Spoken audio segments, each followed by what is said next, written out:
Hello सबको, मेरा नाम नेहा है और मैं अभी 22 साल की हूँ। वैसे तो मैं एक छोटे से गांव की लड़की हूँ, लेकिन मेरी शक्ल सूरत ऐसी है कि लोग मुझे देखकर थोड़ा रुक जाते हैं। मेरी आंखें बड़ी बड़ी हैं, जैसे कोई राज छुपा हो उनमें, और मेरी कमर, अरे वो तो इतनी लचकदार है कि जब मैं चलती हूँ तो लगता है जैसे कोई हवा में लहरा रही हो। मेरी स्किन गोरी है और बाल लंबे काले जो मेरी पीठ पर गिरते हैं तो ऐसा लगता है जैसे कोई रेशमी पर्दा हो। मैं थोड़ी शरारती हूँ, हंसती हूँ तो मेरे होंठ ऐसे खिलते हैं कि सामने वाला सोचने लगता है कि क्या बात है। गांव में लोग कहते हैं कि नेहा की मुस्कान में जादू है, लेकिन मैं जानती हूँ कि वो मेरी बॉडी को देखकर ही ज्यादा बोलते हैं। मेरी छाती थोड़ी भरी हुई है जो मेरी कुर्ती में से झांकती रहती है, और जब मैं काम करती हूँ तो वो हिलती डुलती है जिससे लड़के थोड़ा घूरते हैं। लेकिन मैं क्या करूँ, ये तो कुदरत की देन है ना। मैं सोचती हूँ कि अगर कोई मुझे छू ले तो कैसा लगेगा, लेकिन अभी तक तो बस सोच ही रही हूँ। चलो अब मैं अपनी कहानी सुनाती हूँ जो मेरी जिंदगी की सच्ची घटना है। तो बात शुरू होती है मेरे गांव से। हमारा गांव छोटा सा है, नाम है हरिपुर। यहाँ घर बड़े बड़े नहीं, लेकिन लोग दिल के साफ हैं। मैं अपने माँ बाप की इकलौती लड़की हूँ। पापा खेती करते हैं और माँ घर संभालती है। मैं कॉलेज जाती हूँ पास के शहर में बस से। रोज सुबह उठती हूँ, नहाती हूँ और तैयार होती हूँ। नहाने के समय मैं खुद को आईने में देखती हूँ।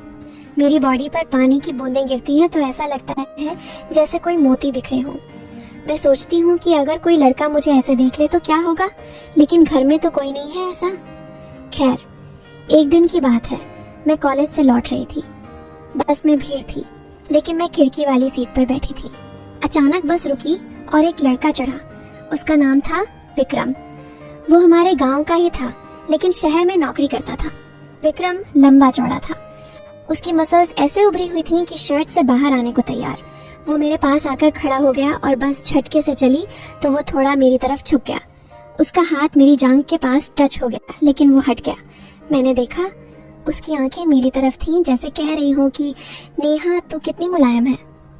मैंने मुस्कुरा दी, लेकिन कुछ नहीं कहा। वो बोला, नेहा कैसी हो, कॉलेज कैसा चल रहा? मैंने कहा, ठीक है भैया, आपकी नौकरी?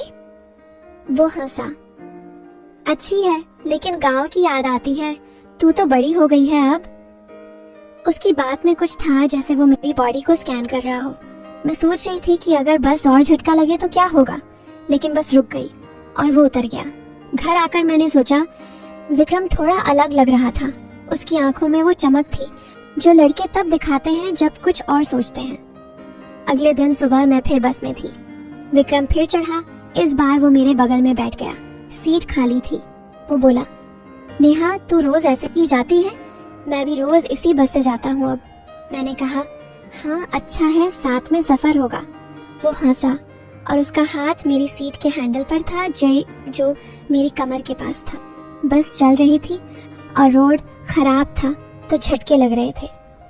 हर झटके में उसका हाथ थोड़ा मेरी तरफ आता।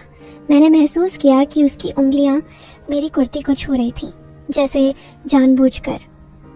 मैं सोच रही थी कि अगर मैं कुछ न कहूँ तो वो और आगे बढ़ेगा क्या, लेकिन मैं चुप रही क्योंकि थोड़ा मजा आ रहा था। वो बोला, नेहा तेरी स्किन कितनी सॉफ्ट है, लगता है जैसे मखमल। मैंने पूछा, कैसे पता? वो हंसा, बस यूं ही देखकर लगता है, अगर छू लो तो पता चले। मैंने हंस दिया, भैया छूकर क्या करोगे? वो बोला, कुछ नहीं, बस फील करना।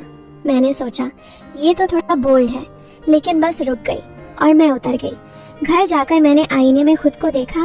मेरी छाती ऊपर नीचे हो रही थी जैसे एक्साइटमेंट हो। मैं सोच रही थी कि विक्रम के साथ क्या होने वाला है।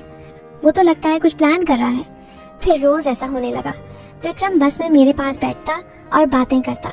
उसकी बातें धीरे धीरे पर्सनल होने लगी। एक दिन बोला, नेहा तेरी कमर कितनी पतली है, लेकिन ऊपर से भरी हुई, लगता है जैसे कोई मूर्ति हो। मैंने कहा, क्या मतलब? वो बोला, मतलब तू परफेक्ट है, अगर मैं तुझे छू लूं तो शायद ना रुकूं। मैंने शर्मा कर कहा, भैया ऐसी बातें मत करो।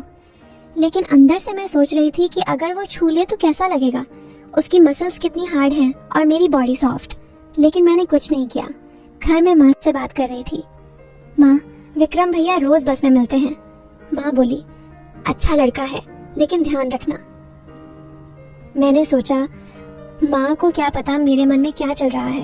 रात को सोते समय मैं विक्रम के बारे में सोचती कि अगर वो मुझे पकड़ ले तो मैं क्या करूंगी। मेरी बॉडी गर्म हो जाती, लेकिन मैं बस सो जाती। 1 हफ्ते बाद विक्रम ने कहा, नेहा आज शाम को गांव के बाहर वाले खेत में मिलना, कुछ बात करनी है। मैंने कहा क्यों? वो बोला बस यूं ही तुझे कुछ दिखाना है। मैं सोच रही थी कि क्या दिखाएगा, शायद कुछ स्पेशल। मैंने हाँ कह दी।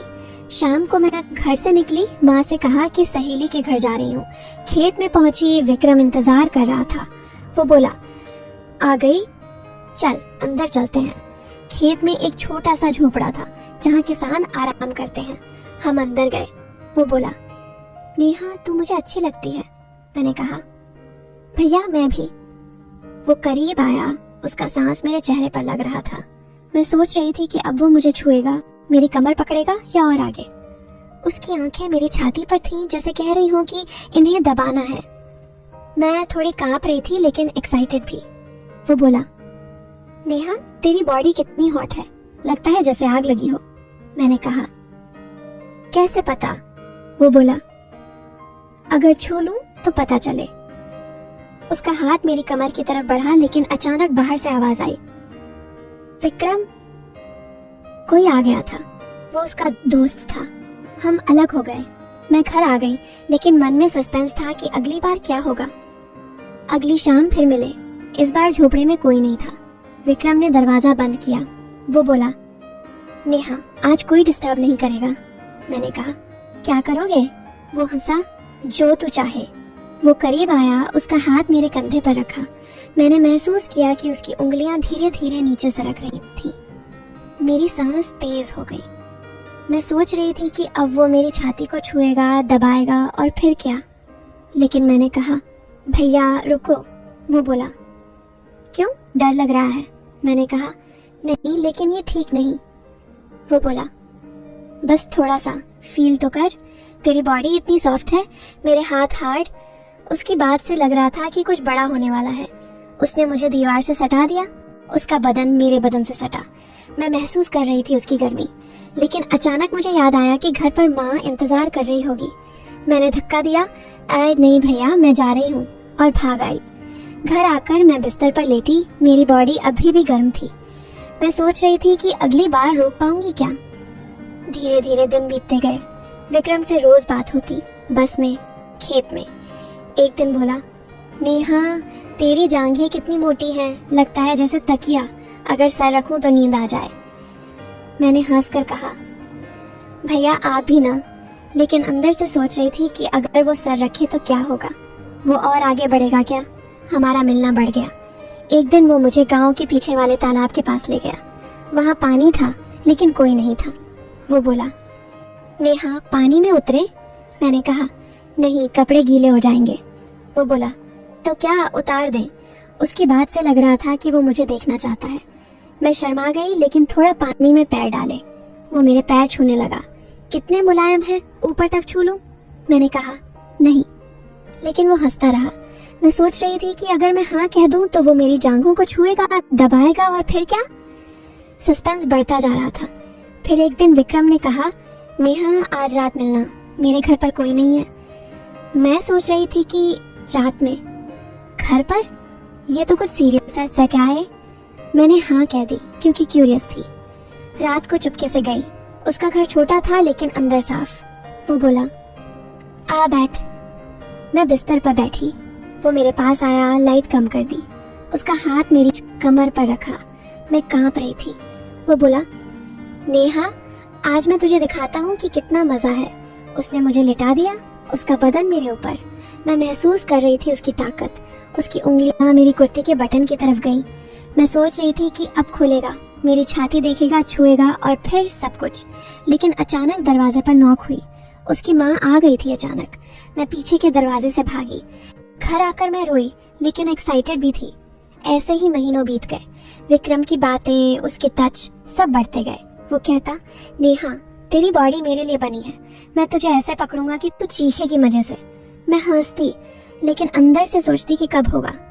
गांव में लोग हमें देखने लगे, लेकिन कुछ नहीं कहते। एक दिन वो मुझे जंगल की तरफ ले गया। वहां घना था। वो बोला, यहाँ कोई नहीं आएगा। उसने मुझे पेड़ से सटा दिया, करने लगा गर्दन पर। मैंने महसूस किया उसके होठों की गर्मी। उसका हाथ नीचे सरक रहा था। मैं सोच रही थी कि अब तो हो जाएगा, वो मुझे पूरा फील कराएगा। लेकिन अचानक बारिश नहीं बल्कि एक जानवर की आवाज आई और हम भागे। धीरे धीरे मैं समझने लगी कि विक्रम सिर्फ बातें करता है लेकिन कुछ करता नहीं। लेकिन मैं क्यों रुक रही थी? क्योंकि मजा आ रहा था उस सस्पेंस में। लेकिन एक दिन सब बदल गया। विक्रम ने कहा, नेहा मैं तुझे शहर ले चलूंगा, वहाँ होटल में, वहाँ सब होगा। मैं सोच रही थी कि अब तो पक्का कुछ फिजिकल होगा, वो मुझे पूरा अपना बना लेगा। मैं तैयार थी। लेकिन जब हम जाने लगे बस में, अचानक विक्रम बोला, नेहा रुक, मुझे कुछ बताना है। वो बोला, मैं तुझे प्यार करता हूँ लेकिन असल में मैं तेरी रक्षा करना चाहता हूँ। ये सब मैं इसलिए कर रहा था क्योंकि गांव में एक बदमाश लड़का तेरे पीछे था। मैं उसे डराना चाहता था कि तू मेरी है, लेकिन अब वो चला गया। मैं कभी कुछ गलत नहीं करना चाहता था, तू मेरी बहन जैसी है। मैं स्तब्ध रह गई। ये ट्विस्ट था, सब एक प्लान था मेरी सुरक्षा के लिए। मैं रोई लेकिन खुश हुई। विक्रम अच्छा इंसान था। हम दोस्त बन गए और गांव में सबने कहा कि नेहा की कहानी अच्छी है। अब मैं खुश हूँ और ये मेरी कहानी है। अरे सुनो, वो जो मैंने सारी कहानी सुनाई ना, विक्रम भैया की बस में टच, खेत में झोपड़ा, रात को घर पर लिटाना, किस करना, बटन खोलने की कोशिश, सब कुछ, वो सारी बातें सच थी, लेकिन आधी सच। असल में विक्रम भैया मेरे सगे भाई नहीं थे, पर मम्मी पापा ने मुझे हमेशा यही बताया था कि वो दूर के रिश्ते का भाई है।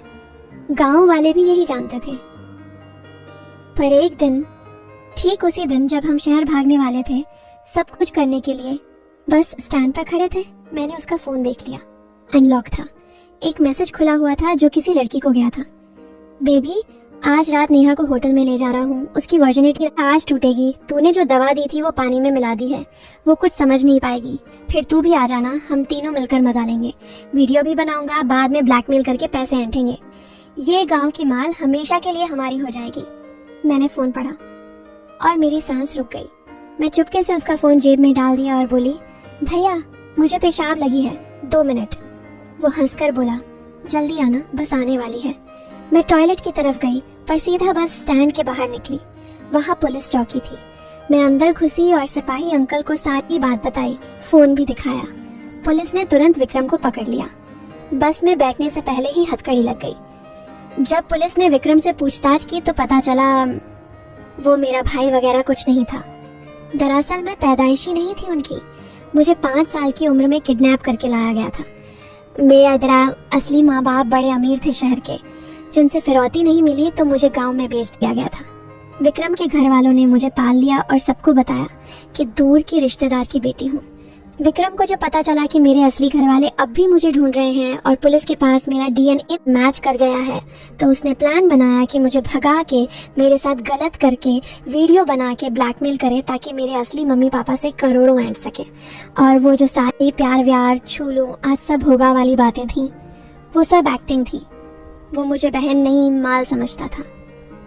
अब विक्रम जेल में है, उम्र कैद मिली है और मैं अपने असली मम्मी पापा के पास हूँ। बड़ा सा घर है, गाड़ियाँ हैं, लेकिन मैं आज भी उस गांव की नेहा हूँ। बस अब मुझे कोई भैया कहकर छूने की हिम्मत नहीं कर सकता। तो जो लोग सोच रहे थे कि कहानी में कुछ होने वाला था, हाँ हुआ था, लेकिन विक्रम के साथ, जेल में। बाकी सबको ये कहानी अच्छी लगेगी क्योंकि आखिर में जीती तो सच्चाई और मैं। बस पूरी कहानी खत्म। अरे हाँ, भूल ही गई थी। तो सुनो सब लोग, अगर ये कहानी तुम्हें पसंद आई, तुम्हारा दिल धक धक किया, कभी लगा कि अब तो कुछ हो जाएगा, और फिर लास्ट में जो ट्विस्ट पड़ा ना, उससे तुम हिल गए, तो बस एक छोटा सा काम कर दो यार। मेरा चैनल है गीता की स्टोरीज। यूट्यूब पर सर्च करना, गीता की स्टोरीज लिखकर लाल पीली फोटो वाली आ जाएगी। जल्दी से सब्सक्राइब कर दो, घंटी दबा दो ताकि नई कहानी सबसे पहले तुम तक आए। इस वीडियो को लाइक ठोक दो, अपने सारे थरकी अथरकी दोस्तों को शेयर कर दो, क्योंकि अगली कहानी तो इससे भी खतरनाक, भी लंबी और भी बड़ा ट्विस्ट लेकर आने वाली है। फिर मिलते हैं अगली कहानी में। तब तक अपना ख्याल रखना और हाँ, किसी के भैया वाले प्यार पर भरोसा मत करना। चलो सब्सक्राइब कर दिया ना? Love you.